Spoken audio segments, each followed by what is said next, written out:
I got caught trying on panties. Jack had always been fascinated by history, and when he landed a summer job at the historic Darlington Manor, he couldn't have been more excited. The manor was a treasure trove of old-world charm, ornate furniture, vast gardens, and rooms brimming with stories waiting to be uncovered.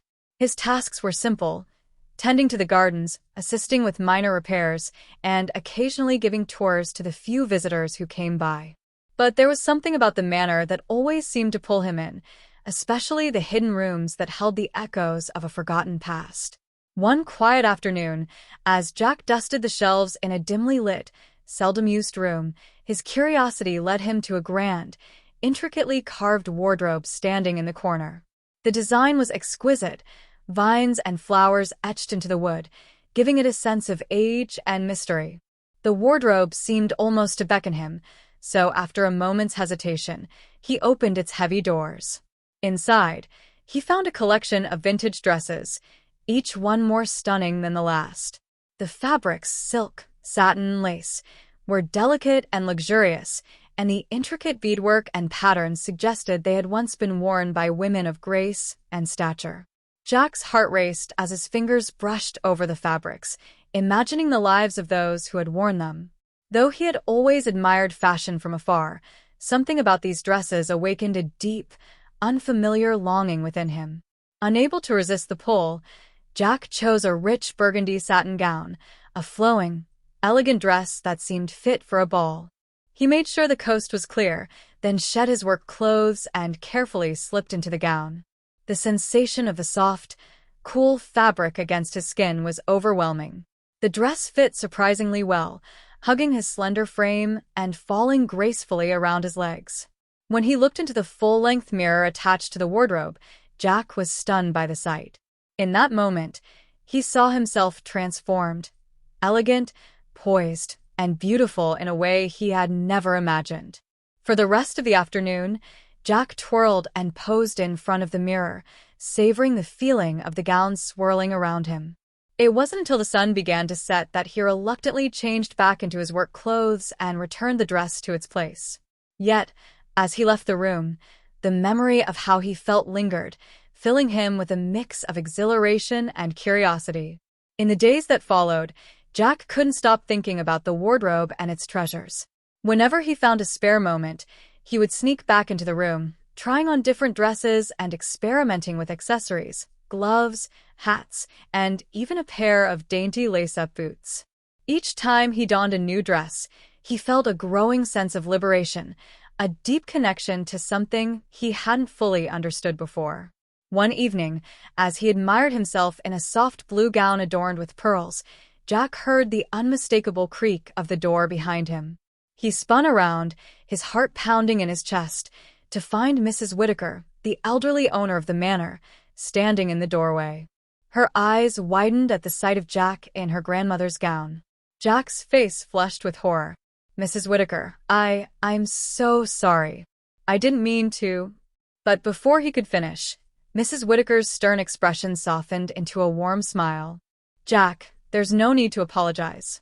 You look absolutely lovely," she said, her voice filled with amusement. Jack was taken aback. "You're not angry?" "Angry? Why would I be angry?" Mrs. Whittaker walked into the room, her eyes twinkling. "You bring new life to these clothes. My grandmother would have adored seeing someone appreciate them so much." Relieved, but still a little embarrassed, Jack stammered, "I didn't mean to intrude. I just couldn't help myself." Mrs. Whittaker chuckled. "I understand, dear.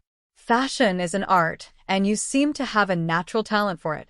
Would you like some help?" From that moment on, Mrs. Whittaker became Jack's mentor in the world of fashion. She eagerly shared her knowledge, teaching him how to apply makeup, style wigs, and walk in high heels with grace. She even provided him with more accessories, encouraging Jack to fully explore this side of himself. One afternoon, Mrs. Whittaker made a suggestion that took Jack by surprise. "You know, my dear, if you truly want to embrace this side of yourself, there are ways to make your transformation more complete. Have you ever considered hormone therapy?" Jack had never thought about it seriously, but the idea intrigued him. For as long as he could remember, He had felt a disconnect between how he looked and how he felt inside. The thought of aligning the two seemed both exciting and frightening. With Mrs. Whittaker's guidance, Jack began hormone therapy. Over the next few months, subtle changes began to take shape. His skin became softer, his waistline more defined, and most notably, he began developing small, natural breasts.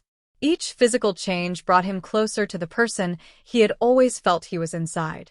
By the time autumn arrived, Jack had fully embraced his feminine form, adopting the name Jacqueline.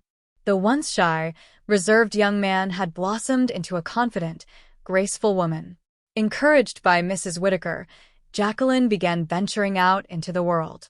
At first, it was just small trips to town, but eventually, Jacqueline started attending social events with Mrs. Whittaker.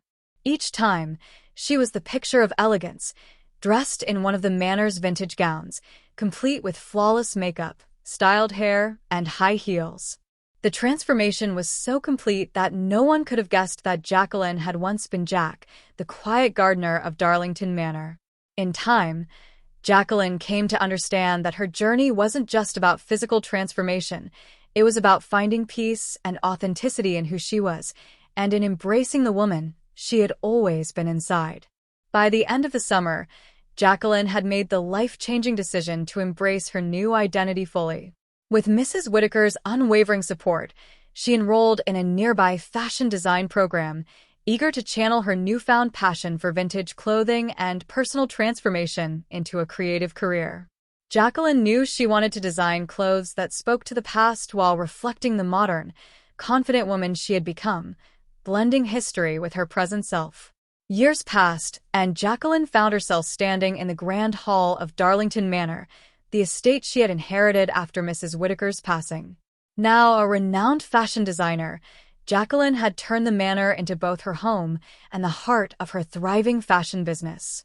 The wardrobe that had once been her secret sanctuary now held a place of honor in her private collection, the dresses that had ignited her transformation preserved with care, each one a testament to her journey.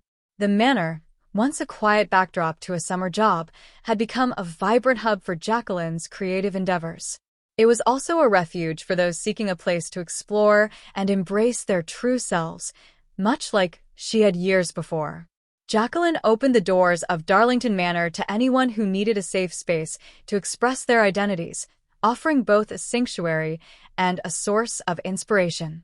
Looking out over the sprawling estate, Jacqueline felt a profound sense of fulfillment. She had not only built a successful career, but she had also created a life that reflected her deepest desires and truest self. No longer a shy gardener, she had transformed into the confident, elegant woman she had always been on the inside, the lady of the manor, both a creator and a symbol of self-discovery. And in that moment, she knew she had found the place she was always meant to be.